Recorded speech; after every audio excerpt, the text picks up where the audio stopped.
The 4th of May 2025, you're very welcome back. This is Real True Education, not fake news. And I make this video here and this with the blessing of the occupants of this house because there's real good internet. There might be a cup of tea as well, and I can download it real quick. Anyway, I made a video, uploaded 2 videos this morning, one on vintage subject and the other one then on the data center situation. Now we can see that for the last 12 years, I and a few others have been making submissions to the government and to the EU about the electricity crisis and the impending electricity crisis. Now remember, get it into your head, the right way to look at Ireland's grid, and any grid, but particularly Ireland's, is that it's a machine. It's the same as a car, a steam engine train, a steam tractor, a lawnmower, or indeed a hairdryer. They're all machines, they're systems with an assembly of parts. And all those together provide a generation system, a distribution system, and a consumption system. And I have done the videos there recently on how electricity works, and I urge you to look at those again. They're very good for students around things. It's there back a while. I think it's electricity something it's called. Anyway, you'll see them there. I linked the 3 old videos. I was a good deal younger then than I am now. Anyway, I made the point how our government has put the data centres, the old trash, the photographs of cats and dogs, funerals and weddings, rows and other stuff, all before the people of Dublin, who seem to want data centres themselves and are prepared to stay living in their parents' houses all their lives and living with no hope of getting a house. And that's how you're guaranteed to get votes from these people. Not one of them has challenged me yet. Nobody can tell me why they vote for this. To me, it's absolutely mad. It is like turkeys voting for Christmas. Now, here is what's the headline today of the Mail on Sunday. And the reason I bought the paper is that the information I'm now going to tell you is as a result of a Freedom of Information request. So when a paper puts in a proper Freedom of Information request, like I put them in on the environment, I do admire them, because they're there, they're the law, and you can use them, and I'll buy the paper if they do that, or as to encourage them. But it says here they had a 6-month battle by the Mail on Sunday with the ESB, that's the Irish Electricity Service. More than 50,000 households and businesses are being hit with power outages every week. Now, funny enough, my main house is not hit much. There was one there a while back. There was one, that's not true. But where I have the old farm house, it's never hit because the windmills are there, rah wind farm. It has to get power. They cannot do without fossil fuel power. So an Irish Mail on Sunday investigation reveals, and last year alone, more than 30,000 blackouts affecting almost 3 million customers. And read that again. Last year, that's not including the storm. I tend to forgive the storm. That's an act of God. It was very, very bad wind. Last year alone, more than 30,000 blackouts affecting almost 3 million customers, which include people temporarily left without electricity on multiple occasions across the country. An increase of 2.2 million recorded in 2023. So this is about 2024. Did you get those figures now? 30,000 blackouts affecting almost 3 million customers. I mean, it is unbelievable stuff. It's hard to read that, I'd say. Anyway, we'll go on with this now. Figures detailing annual nationwide power outages have not been published before because DSB consistently refused. They won't let it be known. I told you when I went down to Turlock Hill Pump Storage Facility, I made the mistake of saying who I was, and they shut the whole place down and called a fire alarm to get rid of me. The state company only released the figures. gleaned from hundreds of pages of documents on foot of a Freedom of Information request. Their release also comes amid growing fears over the security and capacity of the national grid after sweeping outages sparked chaos in Spain and Portugal. And in the EU and in Spain and in Portugal and all the great and the good tried to tell us it was climate change and an unusual meteorological event, which was lies of the highest order. It was due to the frequency going off the 50 hertz standard due to non-synchronous renewable energy getting being the excessive proportion on the grid. Chaos in Spain and Portugal. The scale of the outages and the ESB's reluctance. See, there is fear among people this will happen here. Especially if it happens in January, the scale of the outages and the ESB's reluctance to provide basic information. So, the thing about it is, you can have an outage. We're not being that unreasonable, but this is all avoidable. This is where the good engineers are kept out of the promotion system, and only idiots with baloney and green credentials get into the places of power. Now, that's freely available from other jurisdictions. In anywhere else, it's printed. It's not here. Sparked a political backlash at the weekend. MEP and former Barry Cowan told the Mail and Sun that these figures confirm what had been warning for some time. That is not true. He has raised a bit. We wanted to speak to him. A person connected with me went to speak to him, and he didn't want to know about the SEA directive or anything else. He's baloney. Now, he has been raising concerns. Why don't they meet me and find out about the law? And why don't they listen to what we have to say and the warnings we give? Barry Cowan did not warn anybody. I challenge him to challenge me on that. Let's have this out. But he may have raised something, but he never raised all these facts. He doesn't even know what frequency is, or the proportion of renewables, or anything else, or the guidelines for the wind farms, or anything else. So he's not where the races are. Don't fall for that. Ireland's energy system is failing to deliver value for money for businesses and consumers alike. It can't deliver value for money because there's double the capacity and going to be 3 times the capacity to generate, all having to be paid. The surge in power outages and faults, even outside the storm events, we're not. I for one am not so malicious as to blame the ESB for a storm. Maybe they were a bit slow tidying up. It was a bad storm. So you see, keep that away from it, please. Don't try to muddy the waters. Is a symptom of a deeply systemic dysfunction. A bit much from a big lad in Fianna Fáil whose brother was the former Taoiseach to be lecturing us. A bit much. Referring to electricity auctions, these are the greatest. You want to see how these work? Please don't ask me to go there. I understand them all right, but God, I couldn't lower myself to try to explain it to people of especially my channel that has nearly 10,000 subscribers, and 86% of my subscribers are intelligent people. Highly intelligent. 86%. Referring to electricity auctions that set the prices to which the energy firms agree to supply power, Mr. Creek added, at the heart of the problem is a broken capacity auction system that has consistently prioritised ESB's incumbency over genuine competition. Why does he use the word incumbency? Is there no better word? Why does all these politicians have to have a big word, incumbency? It's not really appropriate anyway. ESB's pets would be a better way of putting it. Now, remember, Barry Cowan's Fianna Fáil party in about 2010 set up the present auction system, which means that the first thing that has to get into the grid is wind energy and solar energy, and it has to be paid the price of fossil fuel energy, the highest fossil fuel in the mix. So if there's 3 fuels in the mix and 2 of them are cheap and the others very dear, very expensive, the market says the wind and solar has to get the most expensive fuel equal. This is the lie that was told, that the people were led to believe that the windmills had cut out coal, oil and gas. Instead of that, they pay them the same price.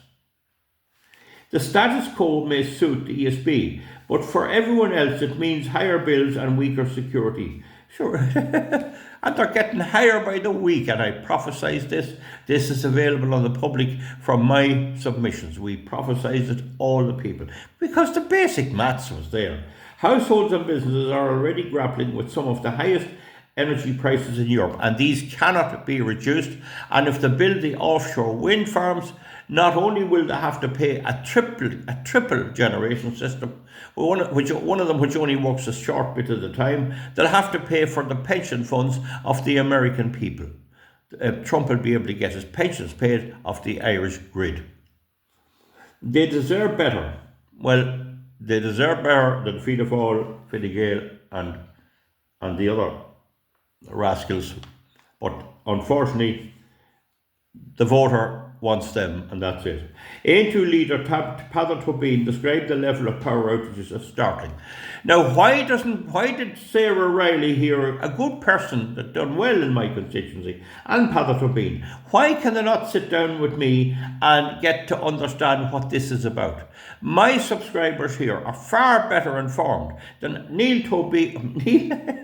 Peadar Tóibín or anyone else. They're not informed because they don't want to know. And neither does Sinn Féin. This is how they are not telling the truth. He told the Mail on Sunday, this is Tóibín, a massive number of customers are affected and the number are increasing rapidly. There is a significant cost to customers in this. Well, that is true. But why doesn't he get his head around it? He has the doll.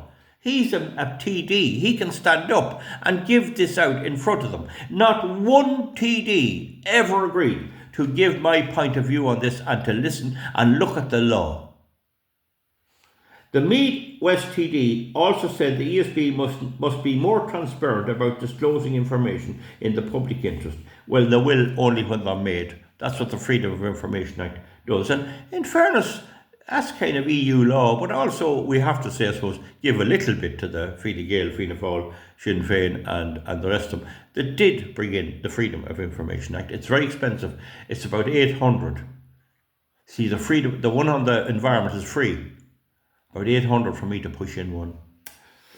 It is scandalous that the ESB is not providing detailed, accurate information on what's happening with the electricity supply. I am doing it for now 15 years. Is it not scandalous that somebody, and there are several others, that somebody like us is not allowed to be listened to? Why is it so scandalous about the ESB fooling us? They're not fooling me, and I was in a position to inform any politician or senator who wanted to listen and bring it up in the door, and they all refused. Every one of them refused. Not one would do it. And I know one independent TD who said the reason we won't do it, Val, is not that we wouldn't agree with you, but we're afraid it might affect forestry. I can't name the person. I don't do that. He said, if they don't have this information themselves, they are not doing their job properly. It is absolutely vital that the ESB management actually know exactly what's happening to their customers. They do know. They do know, but you, the TD, Mr. Tóibín, won't tell them.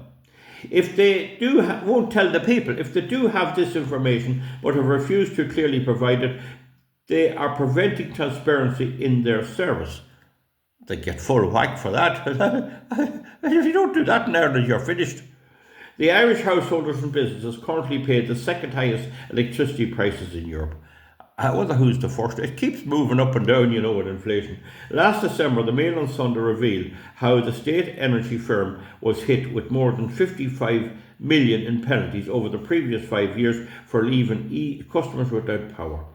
Well, that's the first I ever knew that they had to pay penalties. Who does this? Is it the energy regulator? I'll read that again. Last December, the Mail on Sunday revealed how the state energy firm, that's DSP, was hit with more than 55 million in penalties. Could we get money back from the outage from the storm over the previous 5 years for leaving customers without power? That's something to look at. If you're cut out, put in your bill. DSP's performance was so poor, the energy regulator warned at the time that it was going to take new get tough approach for the semi-state company whose chief executive Paddy Hayes enjoyed a remuneration of $372,946. $372,000 a year this Paddy Hayes is getting. Now, the energy regulator may not be the lad that was there. I went into him in 2014, drove to Dublin and met the energy regulator and his assistants and pointed out the illegality of what they were doing and pointed out that this could not work, that it couldn't work. And he laughed at me. Laughed at me. So this is all falsehood. Up to 2.2 million stakeholders and businesses across the country depend on the ESB for electricity to keep the lights on, and because the drive to eliminate fireplaces in new homes to heat on. Yes, so now they won't allow fireplaces and people are freezing in their homes. But despite paying significantly higher prices in recent years, the data released under the Freedom of Information indicates consumers are getting an increasingly unreliable supply. Last year, an average of just over 53,500 customers were impacted by an average of 622 faults every week. That's just wrong. It's the windmills that's doing it. There would be a nod blackout long ago. Far more now, because they're tripping the switches all the time. The number, an average of figures provided for each full week in 2024 represents a 25% increase in the number of customers affected in 2023. Commenting on the figures, the Consumer Association of Ireland said ESB customers should be compensated for power cuts. We think to be worried about the price of it, because they are paying through the nose for electricity. They could have made submissions to and never did. And they could have consulted me and found out about the illegality of all this, and they never did. That Consumers Chairman Michael Kilcoyne, I wonder is he getting a lump of money from the taxpayer, told the Mail on Sunday there doesn't appear to be any guarantees from the ESB network or service, and since their charges are amongst the highest in Europe, one would expect that there would be at least a guaranteed service. There's no guarantees in this life except to pay tax and die. They should be guaranteed a service, and when the ESB networks fail to do that, they should have to compensate the customer. And who's going to pay the fine? Only the bill payer. What an idiot. According to the figures released by the ESB, which give a weekly breakdown of the faults by area, the number of customers affected in total is 2.8 million consumers were impacted by 32,600 faults last year, by far the highest. And it goes on and on. The average of, we look at, it'd only do your head in reading it. Now note the Mail on Sunday, which is about central, left and right. It didn't come near me for a comment. One of the country's leading climate experts, so now it's a climate issue. Oh, the lights goes off, so it's it's climate change. Oh, this weekend said far greater detail about power outages in every corner of the country is required. You caused it with your climate nonsense. The bloody idiot. Far greater. They're going to be worse with your stupid windmills, your stupid solar panels that don't work and need 100% backup from good old coal, oil and gas. So I'll read that again. One of the country, that's Ireland's leading climate experts. Who makes him a climate expert? Can he tell the weather next month when I'm making the silage? This weekend said far greater detail about power outages in every part of the country is required by policymakers and members of the public. Shall we have it here? What members of the public want, they don't get in Ireland. Professor Peter Thorne, a lecturer at Maynooth University and director of the Climate Action Advisory Council, he's getting paid. You don't be in any doubt about it. I want him to meet me and I'll tell you about the climate. Stupid idiots calling themselves lecturers. Professor Peter Thorne, I want to meet him because you're wrong. Simple. Maynooth University, director of the Climate Action Advisory Council, said the blackouts that left Spain and Portugal in the dark this week starkly illustrated the need for quantitative real-time data. No, They were caused by solar and wind energy reaching up to 70% of the grid, and you cannot have any more than 66%, and with 66% you're taking a huge risk of renewables. That's what it is, Mr. Thorne. Let's get the facts right. It was renewable energy caused the blackouts and is going to cause them here. These figures are informative to that extent, but they wouldn't come out if it wasn't left to the paper. But it really is not the information needed. Oh no. We need absolutely to avoid the large-scale grid outages. And what is he doing? Only forcing windmills and solar on us. He's the one that's pushing it, with his Mary Robinus and all the rest of them. And Oisin Coughlin, even he's coming around to agree that this is impossible. Which such as happened in Iberia last week, he said. We also need to understand the grid outages matter at the household level. Imagine a couple of kids waiting on their dinner and you can't cook. There are areas of the country that habitually go out more than others. Professor Thorne added, you need the geographical information. You need to know where the outages are for half an hour for 7 days.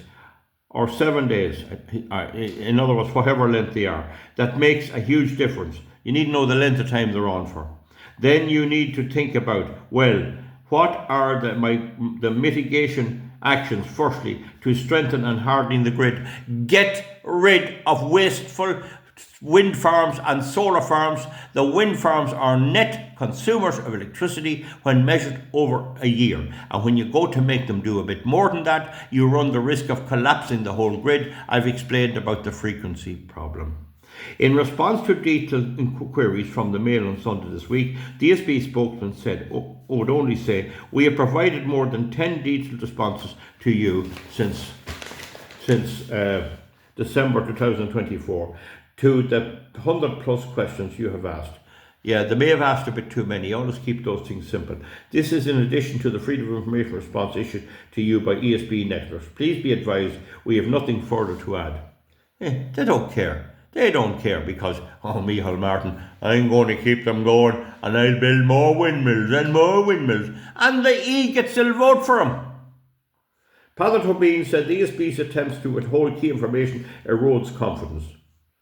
We added, we saw what happened in Spain and Portugal this week. Two countries were brought to a standstill. The Minister for Energy, Darragh Breen, must come clean on detail in the Dáil what happened. Now, there'll be a bit about this, left, right and centre. So it says here, ESB must shed light on usage to help experts. See it there. All wondering and all asking the question, what is the story like? Well, the vote for the Reform UK in England last week should help to remedy this a little bit. So the hard fact is the ESB are not up to the job. What we needed was a lean, mean grid run on fossil fuel until you get an alternative. A possible consideration of nuclear power. I know it's not everybody wants it. We're only a small country. Stopping the data centres except for what's needed for our own needs and maybe a little extra here and there. Not being the data centre capital of the world where every old codswallop for the whole Hollywood and all is filed in Ireland and we get fined the carbon tax, and I'm expected to get rid of my cattle to let the big Hollywood and Netflix take all our carbon emissions what we have and fine us for it. That's the reality. That's what the government has done. And now the blackouts are a serious problem and getting worse, and they want people to get electric cars. And where's the power? They can't supply the power as it is. Can I say any more? Does anyone want me to check any of this? I explained it up, down, across. The electricity grid in Ireland is a machine. And you can pack all the wind you like. You can put them all over the coast, all over the land, every mountain, every hill. You can put them everywhere. You can cover every field that's producing beef and lamb with solar panels. And at the end of the day, you need more, not less, fossil fuel to keep the whole thing going. And in Spain and Portugal, there was a complete shutdown. One of the things I don't fully understand is why there wasn't an odd diesel generator around the place. I think they never got hit before. They weren't ready for it. There wasn't enough diesel generators in Ireland either when we had the blackout with the storm. And then there was a massive sale. One place must have taken in €1,000,000, one farm centre, selling generators. So that's the way it's to go. They're not capable of supplying it. And people in country areas can have emergency generators. They're very noisy. If they move into the housing estates in Dublin, you'll have neighbours beside you and they'll be running all night. You won't get a wink of sleep. But you'll still, folks, the people, they'll still go down. Oh, where's my pen? Oh, Mickey. Oh, Daddy. Oh, his feet fall. Oh, one, two. Oh, his feet fall. And they're on the third one. 3. Oh, not great. I won't for feet of all. And then the other ones will win. Oh, where's Fine Girl? Oh, she's number 7. Oh, 1. Oh, I hope I put that in the right place. She's McGrath, poor her. Oh, she is Lily McGrath. 1. I seen her on the television, she had a cooking programme. And number 2, this guy. Oh, she can ride a horse. She won a race. 2. And then I go on like this. And then the shitters will go in. Oh, he'll bring us a United Ireland. Hey, United Ireland. And he'll vote 1, 2, and 3. You couldn't be up to them. They deserve all the hardship they're getting. They're going to be going to work every morning, 2 days a week, to pay for the wind and solar energy. And they're going to be going another day to pay for the migrants. And when that's all done, they'll have damn all left out of it. And you can't fix Paddy. He can't be fixed. Folks, comment underneath. Good luck. Bye. See ya.